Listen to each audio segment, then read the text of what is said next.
Alrighty. Hello, y'all. Hope y'all are having a great night. I just felt like doing it now since I have time to actually do like a video of sorts. But kind of what I was noticing as I was just testing out a few decks, and how what I've noticed in many different areas of the game is that it's not balanced very well. I mean, everybody's always talking about like how, um, what's it called? Oh, Bard used to do too much damage, or Demon Hunter doesn't do enough damage. Blade Dancer doesn't do enough damage. What the heck is up with no cleanse on Banshee? Why can I only play Mermaid with Banshee? Let's see. Riding Hood's a little too good. Zeus is too good. But notice how all of these complaints are all about legendaries. And so I think I want to highlight some of the lower levels, and obviously my favorite unit, Boreas, the underdog of this whole situation. And I kind of just want to highlight what's going on with each of the units.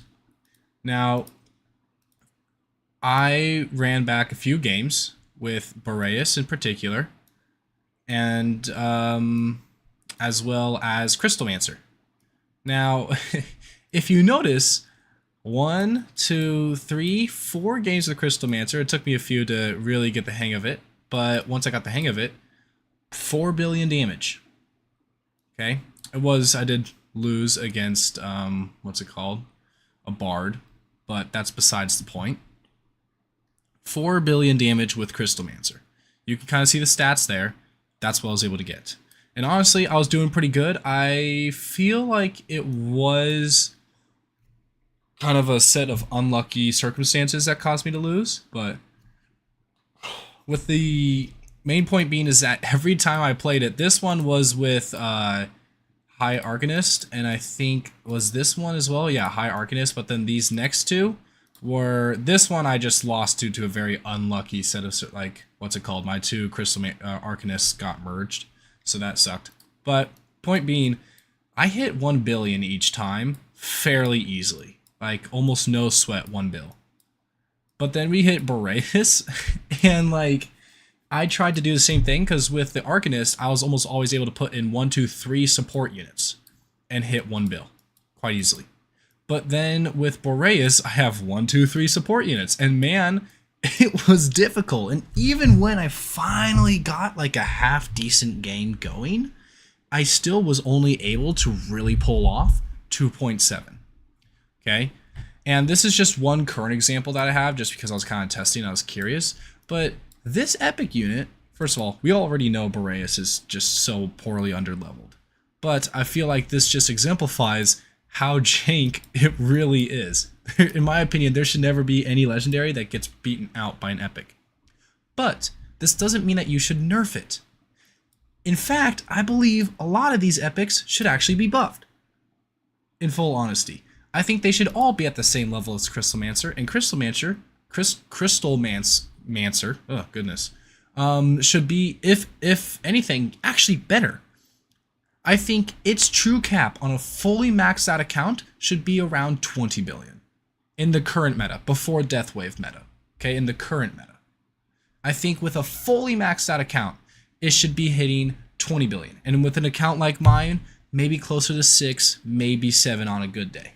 Okay, I think a lot of the legendaries should actually be a bit nerfed, you know, so that their cap is around 100 billion, but then like with my account, it should be more closer to 20, which a lot of them are, but I think like their true max is a little bit much.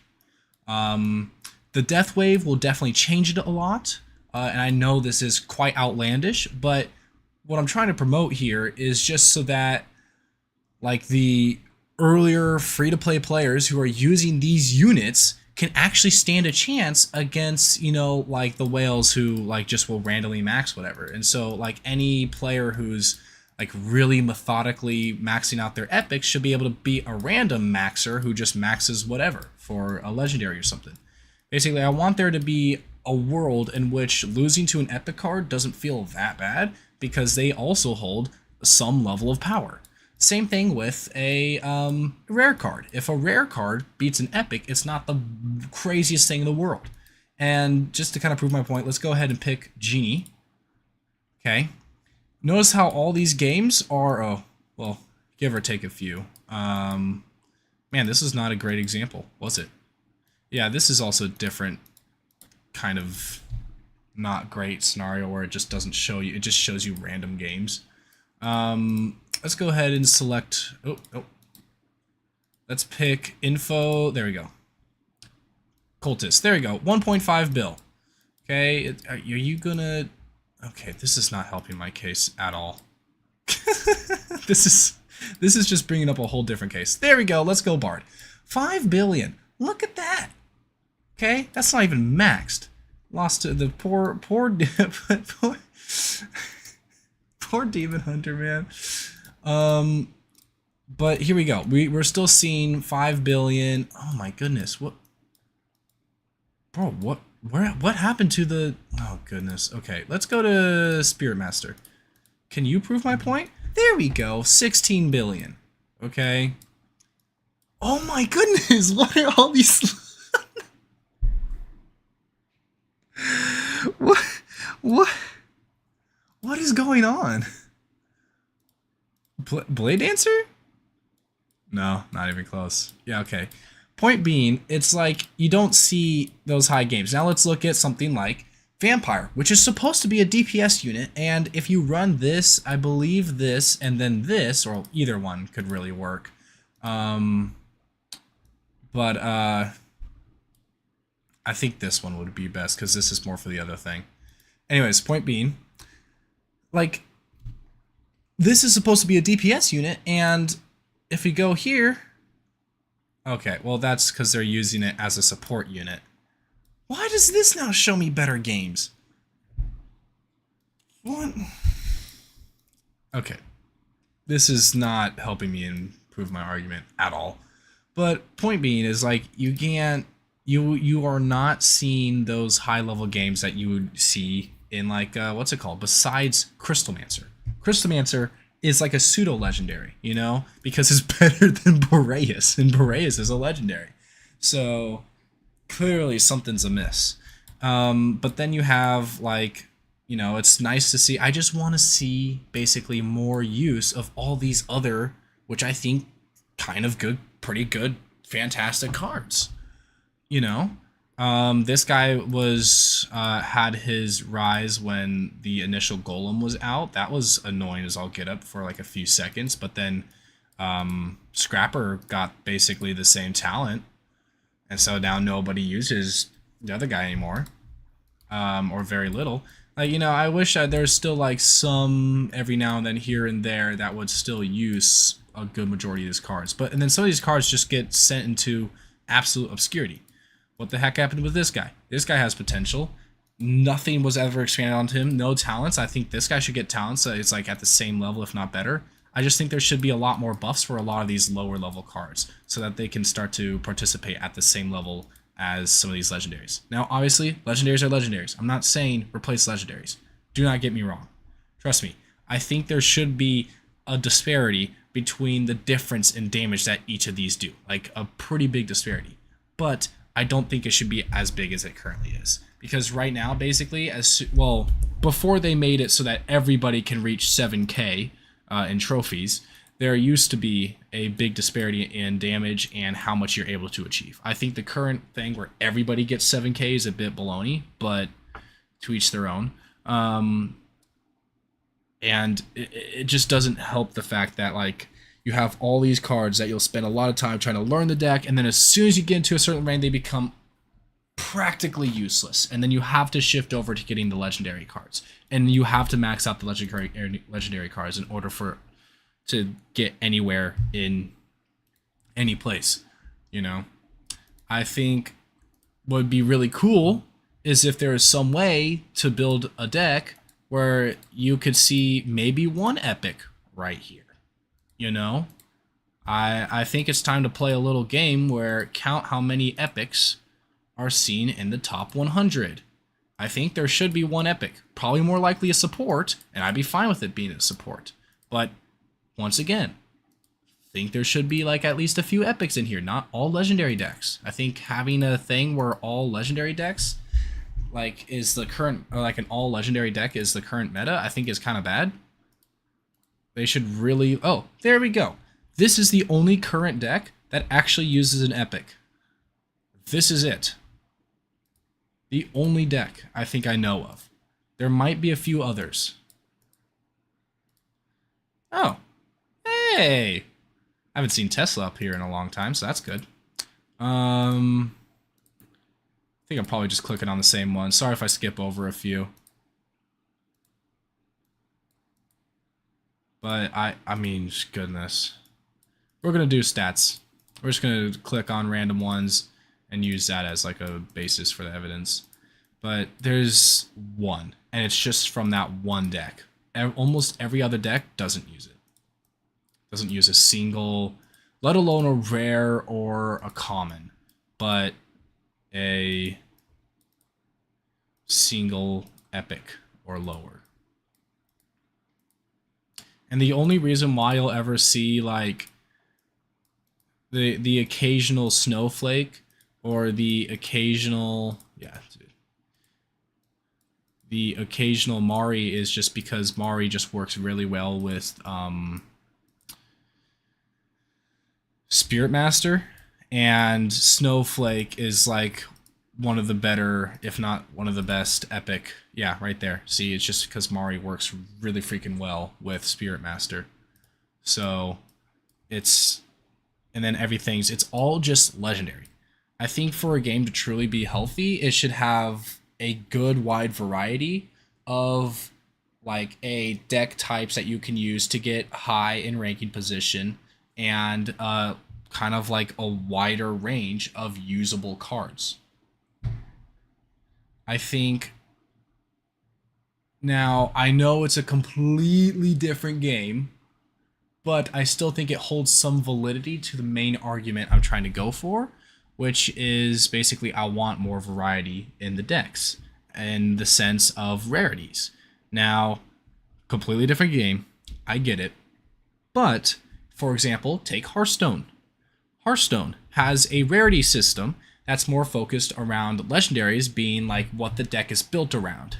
And then you got some epic cards, which have also, like relatively speaking, high capabilities to have a deck built around them, but they also can do heavy supporting. Then you have rare cards, which have their own abilities to possibly have a deck built around them, but are a lot easier to get and may not be as powerful. And you have common cards, which are a lot simpler, but they also have arguably pretty powerful things. Like for Hearthstone, drawing one card was usually a common card thing, but it was also a very nice ability to have, as you had 30 cards and you wanted to be able to get to all of them to get your thing as soon as possible.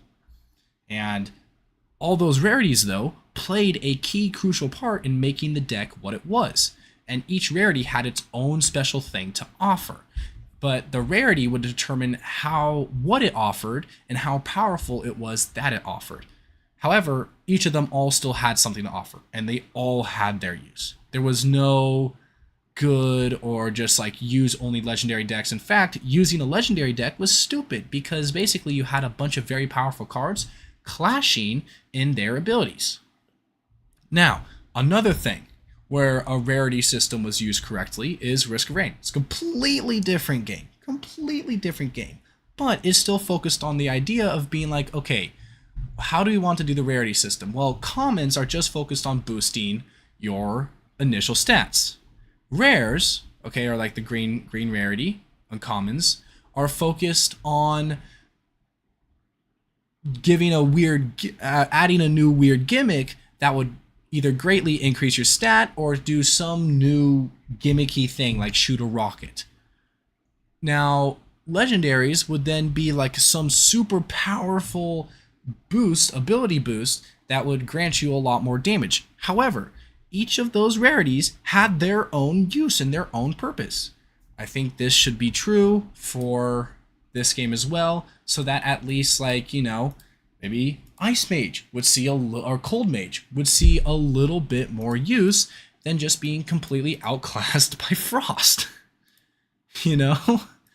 Or like, I don't like the outclassing, or what's it called?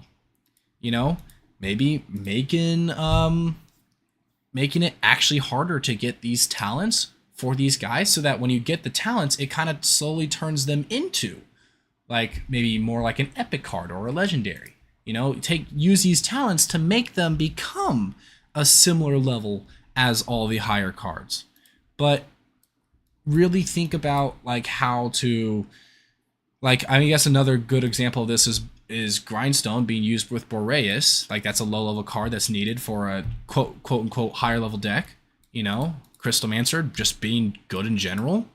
Maybe having Zealot be the actual damage dealer, like the main thing, and then the catalyst for it would be like a support unit that would just get you crazy amounts of mana, or something that would be like also a mana booster, you know, to catalyst it. Just be more creative with the cards you have, you know? Really make each card feel like it has a special use in its own little niche, but they all get used and they can all be used. You know, Priestess is kind of helpful if you ever need just like an extra slot that you want to fill with something that can slowly benefit you.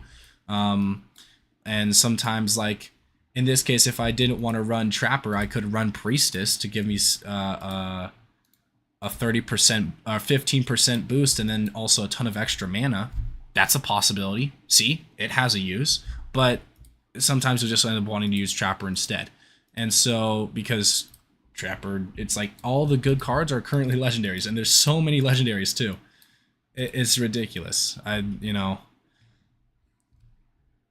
there just needs to be a rework of what's good. Even Clash of Clans, you know, or sorry, Clash Royale has a better, like, you don't usually run an all legendary deck. You know, you'll end up using like a few commons, you know, because it's 8 cards, so you'll end up using a few commons because the commons will have their place, the rares will have their place, the epics will have their place, and the legendaries will have their place. And you usually have 2 legendaries, and then you build around the legendaries. That's the idea. So like almost a lot of these like more support cards probably should be down here. You know, if you want it to be a legendary support card, like, I don't know, Sword, because it's a DPS, you know, then have it be like that. Or if you just want to have it to be like a crazy facilitation card, then have it be down there. Like Clock, honestly, should be an epic and have 0 stats changed to it. It should have 0 stats changed to it and be an epic. Hot take, maybe. Same with Hex. Hex should be an epic. Currently, not really deserving of a legendary stat. What else? Currently, this guy, I mean, I don't know, probably with the new update, he's probably a lot better, but, I don't know. Heck, Trapper could be arguably, Shaman and Trapper could arguably be an epic. You know, just make it so that, like, and you'd be like, you're like, oh, that's crazy, they're too powerful, like, but that's kind of the point. Is I want to make it like each of the epics have their own place, like, you know, just not have it all be golden surrounding, like gold surrounding all the cards, you know. Make use of all these other cards so that they can stay semi-relevant into the end game instead of just being like a silly little, look at the level. Oh, here we go. Here's a good example. Okay, Portal Master is still used in a few decks, at least in one quote-unquote meta deck, with being Blade Dancer. And then possibly Monk as well, but still, like, it's like, oh, hey, he's a little level 10, 19 million, you know. Anyways, I think that's it. My main point, just use these so they don't go into obscurity. You know, they're all fun cards, they have their own gimmicks, but they're just unusable because nobody likes losing over and over again. That's just a fact. So have it so that there's some place to not just use like 4 or 5 of these, like almost half of them in the later or something like that, you know. Clash Royale found a way, Hearthstone found a way, Risk of Rain 2 found a way, many other different games found a way. You guys can find a way too. Alrighty. Anyways, that'll be it for today. Talk to you all later.